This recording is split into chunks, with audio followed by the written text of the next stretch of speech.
Tokyo Aliens Volume 2 Review. Toward the tail end of 2022, Square Enix Manga has begun releasing the new series Tokyo Aliens, a sci-fi story from mangaka Naui. It's got to a good start, although it left me with many unanswered questions, which I'm hoping Volume 2 will answer. Let's take a look. Volume 2 begins with protagonist Akira beginning his work with the secret police organization, AMO. His partner was Sho, the handsome high schooler agent who goes to the same school as Akira, and who initially brought him to AMO's headquarters in Volume 1. Naturally, Akira is filled with nerves about working for the organization and still really for the shock of learning that aliens exist.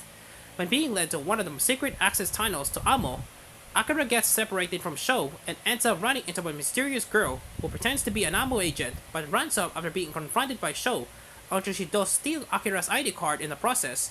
Then Akira and Sho are given their first mission as a team. They're charged with guarding an alien girl who was run away from home and crash landed on Earth. Her parents are due to collect her in a week, but until then, Akira and Sho are going to have a live together and keep her nearby. However, this isn't just a simple bodyguard task. The young alien's life is being targeted, and Akira and Sho may find themselves embroiled in a dangerous fight. One of the criticisms of Volume 1 of Talking Aliens was that it was unclear what the series wanted to be going forward.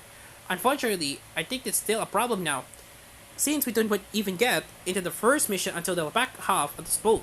It wouldn't surprise me if some of the reasons it's not yet fully formed are due to a conflict of ideas between mangaka Naui and their editors, something briefly touched on in the Afterword of Volume 2.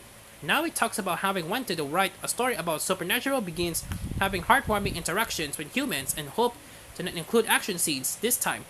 However, the editors also wanted the series to include fights between humans and aliens, and that certainly will explain the disconnect between some of these chapters. Drawing these 5 chapters, we get a little bit of character development for Akira and Sho, but by and large, they're quite slice of life in nature. Akira gets flustered, admires Sho and tries to do his best by the values he holds. In this case, the fact he cares about aliens and wants to help them.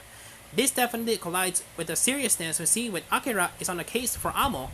I think as the series goes on, the author will be able to smooth out the disjointedness of all this and deliver a manga that knows what it wants to be about.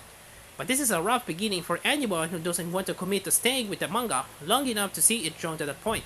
Thankfully, the cast is charming and the artwork is great, which goes a long way for me as I still want to see where Akira's story is going.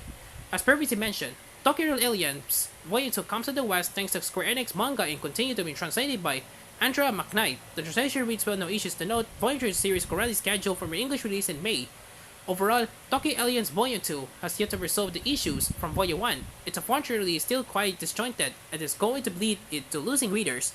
But if you're particularly invested in the character and the setting, then I still believe it's worth hanging on there see how things check out going forward. A free preview can be found on the Square Enix website here. 6 out of 10.